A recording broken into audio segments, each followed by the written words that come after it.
Un cordial saludo nuevamente. Vamos ahora con este segundo video de la etapa 1 titulado Ámbito temático, problema y pregunta de investigación. Mi nombre es Sergio Andrés Zavala Vargas y los estaré acompañando en este ejercicio. Bueno, la reflexión inicial de Leandro Gabilondo, la primera independencia es leer. Creo que es una reflexión que va muy al caso con este momento, con el momento de reflexionar en torno a las problemáticas de investigación, hacia dónde vamos a orientar nuestra investigación y que sin lugar a dudas solamente el conocer más al respecto, el documentarme, el indagar, el preguntarme es lo que nos permite ir más allá. Un agradecimiento especial al profesor Eliezer Pineda Ballesteros, quien es autor de buena cuenta de esta presentación. Arranquemos por el ámbito temático. Nos estamos insertando en el tema de investigación de la tesis doctoral, estamos profundizando desde esa lógica.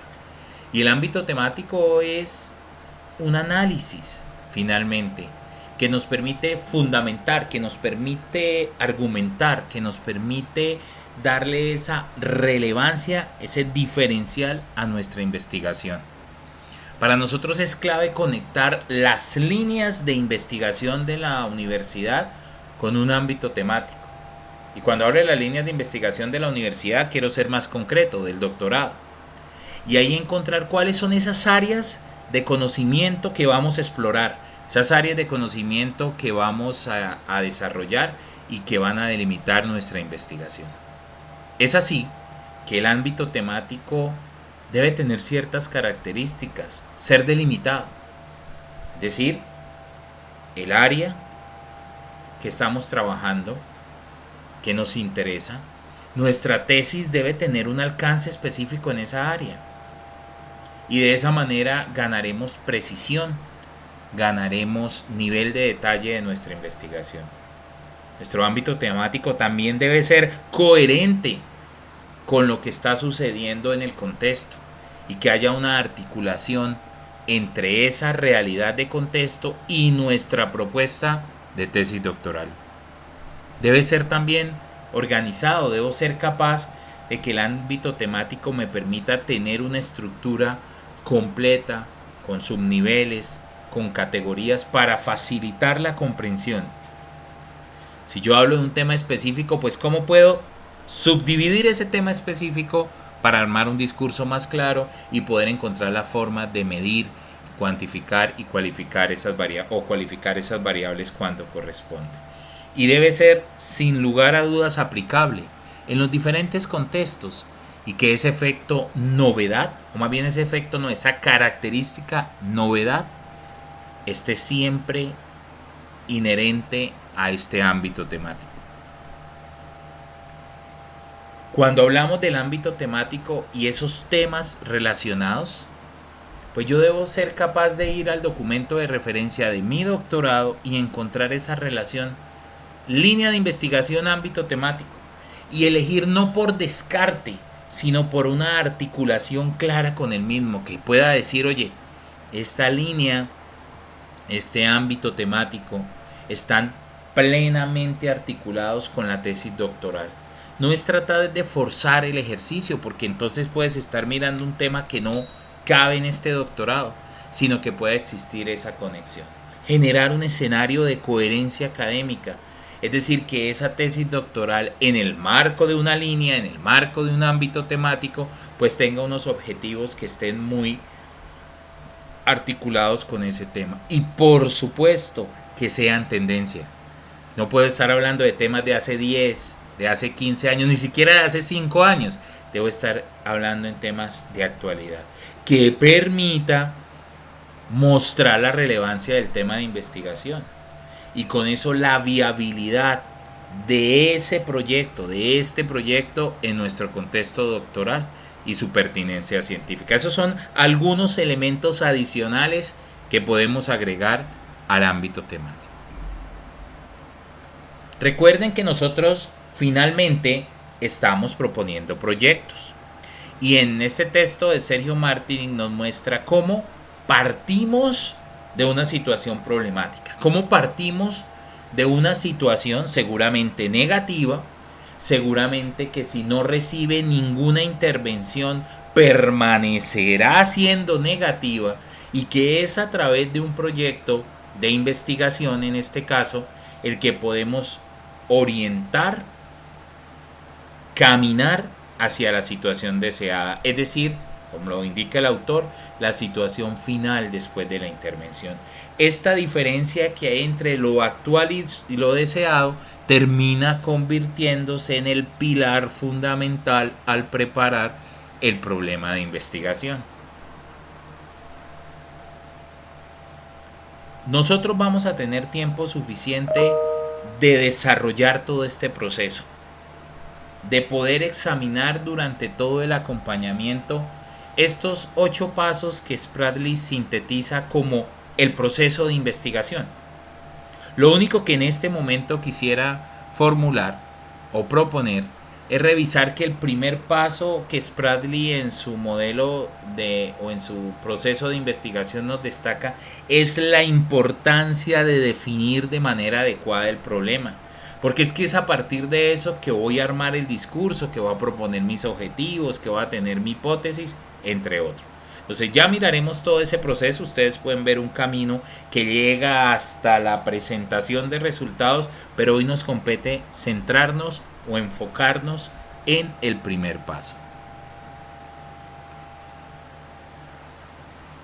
Cuando pensemos en plantear el problema de investigación, finalmente es una cuestión que está generando ausencia, que está generando dificultad, que está generando afectación, y que se convierte en ese contexto en el punto de partida de la investigación. Vamos a llevar esta propuesta y se puede articular con otros postulados, se puede revisar la propuesta institucional para lograrlo. Cuando yo describo lo que en esta presentación denominaremos la situación problemática, yo estoy observando un contexto, yo estoy mirando qué sucede, cuáles son esas situaciones, esos síntomas que se observan casi de manera evidente y que solo con lectura, revisión, comprensión, determinando los pilares teóricos que están detrás de esas situaciones, que me puedo atrever a decir que identifico el problema, que soy capaz de comprender las causas del problema y puedo, a partir de la teoría, de la literatura, de la actualidad del tema, empezar a proyectar la solución. Por eso es que cuando preguntamos cuál es el problema, y el problema es implementar inteligencia artificial para mejorar el assessment en la educación, pues ese no es el problema, ya estás dando la solución, pero realmente ¿qué está atrás? Eso lo debo leer, lo debo indagar y poder formular nuestra pregunta de investigación. Aquí la analogía o la propuesta se llama la metáfora del iceberg. Piotr Saborek y otros autores lo exponen, y es de alguna manera el mensaje de lo que las personas pueden ver, o sea, de alguna manera lo que es visible, lo que es evidente, lo que es de fácil medición, que es la situación problemática, y todo aquello que no se ve o que se puede ver pero con la indagación, con la medición, con la lectura, que es lo que deberíamos entender como el real problema de nuestra investigación, y desde ahí poder armar nuestro discurso, poder armar nuestros escritos para poder defender esa problemática. Aquí se presenta este esquema. Cada uno de ustedes asúmase en el rol de ese observador, que son capaces de evidenciar en su institución educativa, en su contexto, en su realidad, que hay un bajo desempeño en matemáticas, que tanto las pruebas internacionales, nacionales, locales de su propia institución nos muestran esa realidad. Esa es nuestra situación problemática. Es finalmente los síntomas que se están observando. Pero yo no me puedo quedar ahí. Yo no me puedo quedar solo con esos síntomas. Es necesario indagar, es necesario leer, es necesario documentarme. Y esto no lo hago en cualquier lugar. Lo hago en fuentes académicas, en fuentes que tienen curaduría de información, que los artículos, que las publicaciones han sido debidamente evaluadas, que han sido valoradas. Hay algunos ejemplos. Un buen punto de partida es el motor de Google Académico, de Google Scholar, y por supuesto índices bibliográficos como Scopus, la base de datos Science Direct también es interesante. Si el tema es más tecnológico, IEEE Explore te puede traer elementos importantes. Para los temas de educación en inglés, la base de datos ERIC, Dialnet, Cielo, Redalic, entre muchas otras. Y con eso me voy a leer, con eso me voy a documentar el problema. Porque si bien tendremos un video completo hablando de revisión de literatura, yo debo ser capaz de llegar a una indagación, a una lectura y a un resumen para poder entender lo que se está haciendo, qué se ha publicado sobre el tema. Para este momento del perfil del problema, debo hacer una revisión, debo hacer esa primera lectura, ese primer momento. Si tú tomas unas palabras claves, todavía no estoy colocando el rigor científico en la revisión ni la construcción específica de una ecuación de búsqueda, pues me voy a la base de datos ERIC y coloco habilidades matemáticas. Siempre hagamos la búsqueda o competencias, siempre hagamos la búsqueda en inglés. Si no nos va bien con la segunda lengua, no se preocupen, traduzcan los textos, pero sí hagan las búsquedas en inglés, ojalá en bases de datos en inglés. Aquí me está mostrando, he colocado las palabras de búsqueda Mathematical Skills. Estoy mirando solo lo del 2021 para acá, estoy tratando de ver lo actual y estoy mirando solo los trabajos que tengo acceso a full test, a texto completo. 652 trabajos. Miren que no estoy viendo la realidad local, estoy viendo la realidad mundial del tema. Mirar estos artículos, ingresar a ellos, mirar si tienen que ver con lo que estoy observando, analizar título, analizar resumen. Recuerden que un resumen tiene siempre por lo menos problema, objetivo, metodología, resultados y conclusiones. Observo a ver si este texto es de mi interés. Incluso observo cuáles son las palabras claves utilizadas y si veo que este tema aplica, bajo el texto y sigo aprendiendo del tema. Voy a las referencias propias, voy al texto específico y empiezo a levantar mi acervo de conocimiento, a reconocer estos colegas qué hicieron, qué fue lo que construyeron, qué lograron. Y eso lo puedes hacer con los artículos que encuentres mayor afinidad. Incluso tú puedes tener filtros adicionales. Por ejemplo, tú estás trabajando en educación superior, podrías tener una mirada general de habilidades matemáticas, pero de los 600 algo de artículos podrías filtrar por educación superior y quedarte en los 208 que ahí se enfocan. Ojo, de los últimos 5 años son muchos más artículos si quito ese filtro, pero puedo conocer examinando el desarrollo de habilidades de maestros en preservicio. Puedo, por ejemplo, hago ese filtro y observo revisiones que pueden ser muy interesantes. Las revisiones se convierten en artículos bien interesantes para explorar. Entonces miren esa gran cantidad de materiales que encuentro tanto en castellano como en inglés y que se vuelven la base para escribir mi problema. Cuando yo hago eso soy capaz de tener, estimados colegas, este panorama. Me pongo la usanza, me pongo el scuba, el vestido del buzo y me arrojo a las aguas.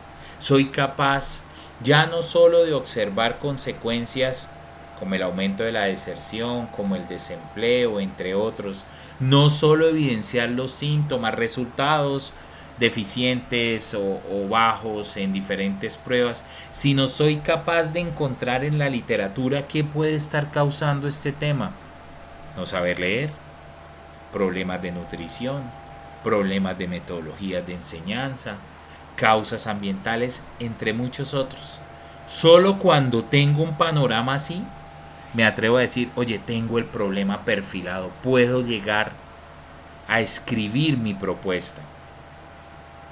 Pero claro, tengo que volver a leer, tengo que volver a indagar ya no tanto en el evidente problema de las matemáticas, sino qué más puedo conocer sobre la lectura, si es lo que voy a abordar, qué más puedo conocer sobre metodologías de enseñanza, yendo a estas bases de datos y construyendo mi conocimiento al respecto, fundamentándolo, llevándolo a tablas de análisis. Aquí tenemos título, autores, la revista, el link, pero sobre todo al inicio me interesa empezar a sistematizar cuál es el problema que abordaron, qué teoría subyace en ese tema y qué solución propusieron.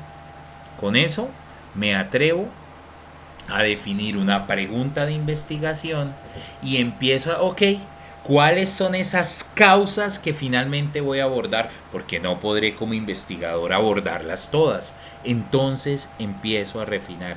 Y con eso es la primera vez que empiezo a perfilar, ahora sí, la estrategia de solución. Pero porque conocí la situación problemática, conocí esos síntomas, conocí esas consecuencias de esta situación problemática y también reconocí las causas que éstas generan. Eso es muy importante tenerlo presente. Profesor Pineda nos comparte este ejemplo. Una situación problemática, bajo desempeño de los estudiantes en matemáticas de 10º grado, que generan una sintomatología, que genera unas consecuencias de esa situación problema, niveles de pobreza, porcentaje mínimo de estudiantes en la universidad, aumento de la deserción escolar, pero también soy capaz de entender que hay unas causas que me permiten evidenciar esa situación problema. En este nivel esas causas finalmente son para todo el iceberg, esos síntomas históricos de notas bajos, pruebas de estado bajas, pruebas internacionales bajas, y solo ahí soy capaz de empezar a articular todo un panorama de lo que puede estar llevando esa situación problema. Y miren que aquí, por ejemplo, entendemos que la principal causal que puede estar generando un bajo rendimiento académico en matemáticas es problemas de comprensión lectora de nuestros estudiantes. Y por ahí va el problema de investigación. Por ahí debo empezar a atacar el tema para que haya una consecuencia de ahí para arriba. Por supuesto hay otras causas. Y leer me permite saber que Solé del 94, Morles del 91 y otros autores que me permiten argumentar la explicación de mi problema se vuelven mis referentes. Oye, de este tema se habla de la teoría transaccional de la comprensión. ¿Quiénes hablan de esto? ¿Quiénes otros autores hablan de la teoría cognitiva de la comprensión? ¿Quiénes hablan de esto? Este mapa se va elaborando a partir de leer, a partir de consultar, a partir de conocer. Lo importante es tener un orden en mi redacción, en mi escrito, y ya ahí, estimados amigos, cuando empiezo a reconocer el problema, es que puedo empezar a reconocer la ruta de solución. Ahí es donde ya, bueno, con la mnemotecnia, con la inteligencia artificial, con la ciencia de datos, con la realidad aumentada, ahí y solo ahí es que puedo empezar a perfilar la ruta de solución. Les motivo muchísimo a revisar con detalle esto, a entender que el problema es finalmente esa diferencia entre lo deseado y lo que hay, que sin necesidad de usar las preguntas que están ahí de forma explícita, ¿qué ocurre? ¿Dónde ocurre? ¿Cuándo ocurre? Y dar una respuesta, esas preguntas del slide se deben convertir en esos motivadores, en esas preguntas semilla. Intentemos no redactar nuestro problema a partir de la solución. ¿Podemos hablar de la solución al final del escrito? Sí. Tengamos mucho cuidado de definir el problema de manera superficial. Dediquémosle tiempo suficiente a la redacción del problema, porque es ahí, queridos colegas, que puedo empezar a argumentar, a soportar mi tesis doctoral. Entonces les dejo también aquí algunas recomendaciones que pueden ser de su interés. Paso un momento a un apartado, un escrito corto que puede ser un ejemplo de utilidad. Estoy dando un contexto problemático y voy a mostrarlo desde un texto que quiero que noten varias cosas. Combina postulados propios con una constante. Usted no puede redactar en términos o en contextos académicos, bueno, no debería redactar nunca sin tener los soportes bibliográficos que lo respaldan. Les voy a contar esta historia, no lo voy a leer completo, pero sí quiero que puedan observar algunos elementos de la forma de redactar. Parto indicando la importancia de las matemáticas en la formación en ingeniería. Puedo también soportar un gran reto que tiene el sistema educativo nuestro, que es el tema de la deserción.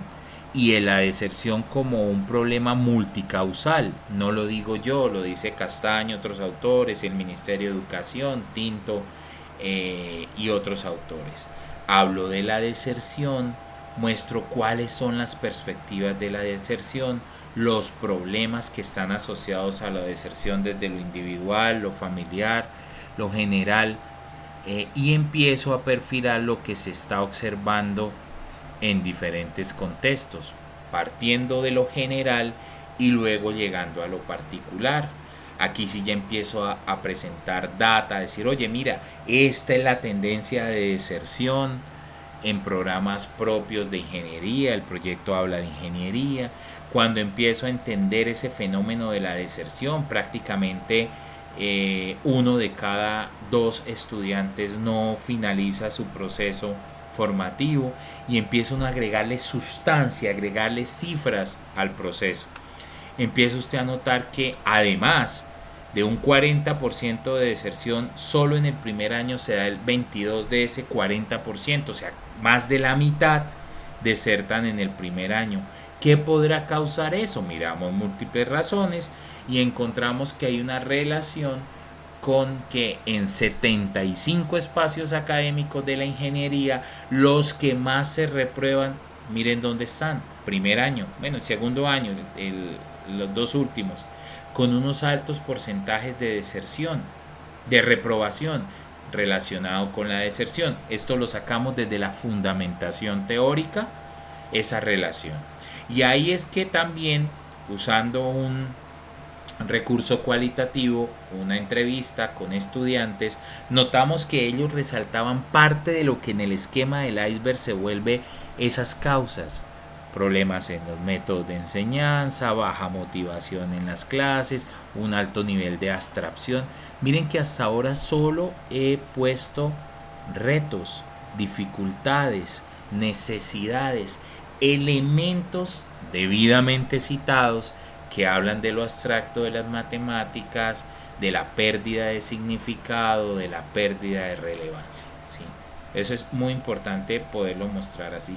Solo al final de mi escrito, solo al final, doy un viso, doy una señal de que por el aprendizaje basado en juegos, en el contexto de esta investigación y en su momento, y la gamificación podría mitigarse, pero no es que yo así lo sentí. Es que aquí, sin ser el estado de arte 1, 2, 3, 4, 5, 6, aquí vemos 8 autores en tan corto escrito que me empiezan a mostrar señales positivas de que por ahí se puede solucionar el problema. Quería mostrarles un poco la lógica de esa redacción del planteamiento del problema. Se terminará llegando a una pregunta de investigación posterior a esto. Sin embargo, vuelvo aquí al escrito. Entonces, ese problema me lleva a la pregunta, ese cuestionamiento que termina motivando el estudio, ese cuestionamiento que termina siendo la motivación del estudio. No importa si es cuantitativo o cualitativo, es el interrogante que orienta la investigación. Y luego de este proceso de redactar el problema, puedo atreverme a formular una pregunta de investigación. Es un aspecto esencial del ejercicio que se está proponiendo. Hay diferentes tipos de preguntas, sí, descriptivas, comparativas, relacionales. Recuerden que la Universidad UX nos propone hacer preguntas desde la lógica de su modelo propositivo, buscando hallar esa propuesta, buscando caminar a esa propuesta. Es amplio, es una estrategia que, que nos orienta a la investigación, que finalmente cuando yo la quiero realizar debo haber hecho todo lo que acabamos de hablar, debo haber sido capaz de esa reseña preliminar de la literatura, empezar a entender qué se han preguntado los científicos sobre el tema, poder empezar a delimitar el tema, poder construir de pronto no solo una, varias preguntas, aunque para nuestro modelo finalizaremos con una sola pregunta. Y con eso tener el panorama amplio para realizar la investigación. Las preguntas se deben validar, debo evaluar la solidez de esa pregunta. ¿Será que lo que me estoy preguntando sí es interesante, pero hace 10 años? ¿Es relevante, por ejemplo, la pregunta que estoy haciendo? ¿Es factible, es viable, relacionado con la idea del proyecto, o es una pregunta tan ambiciosa que no se puede desarrollar en una tesis doctoral? ¿Es ética? ¿Puedo desarrollar y armar todo un constructo de investigación en torno a ella? Son preguntas que nos debemos hacer. Algunos ejemplos que se los compartiré por escrito, algunas formas de iniciar las preguntas cuando son de tipo descriptivo. Aquí algunos ejemplos para que ustedes los puedan tener presentes, tenerlos en su portafolio, en su acervo de preguntas. Si mi propuesta está del nivel explicativo, ¿qué otras formas tengo para iniciar esa pregunta de investigación? Para poder conectar los elementos que estamos proponiendo. Siempre hay una conexión de variables. Aquí dan un ejemplo. Los elementos a la izquierda, la descripción o la propuesta de pregunta a la derecha, en qué medida el programa experimental de comprensión lectora influye en el rendimiento académico de los estudiantes del octavo ciclo del Departamento de Lenguas Extranjeras de la Universidad Nacional de Educación de Lima, Perú, en el año 2013. Poniendo los 8 ítems que están a la izquierda explícitos en esa pregunta. Recuerden que nosotros vamos a tener un ejemplo correlacional. Vamos a tener una conexión muy clara de esa pregunta que ya empieza a dar señales de la solución, de lo que yo quiero entender y usar en mi investigación con los objetivos que serán tema de estudio de próximo encuentro. La pregunta de investigación a modo de conclusión en lo cualitativo pues debe poseer características claras de esa construcción de realidad. Recuerden que lo cualitativo busca entender los fenómenos, comprenderlos. Lo cuantitativo va más a la medida, va más a la manipulación y a poder orientar esa pregunta desde la lógica de un análisis estadístico. Creo que aquí hay unos elementos importantes que deben ser considerados por todos. Recuerden que con eso seguimos avanzando. El numeral 2, lo vi en algunas lecturas que hice de sus trabajos, dejan solo la pregunta. Es importante hacer una redacción. Es importante, como vimos hoy, hacer una redacción de la situación y entender, porque es que con eso lo próximo que vamos a realizar es, sin lugar a dudas, la justificación y orientar nuestra investigación. ¿Cuál es la mejor estrategia basada en aprendizaje por proyectos para mitigar tal cosa en el contexto tal? Empiezan a hacer preguntas que nos motivan. Muchas gracias a todos por su atención, las referencias bibliográficas utilizadas y cierro con esto la intervención. Muchas gracias, nos vemos en próximo video.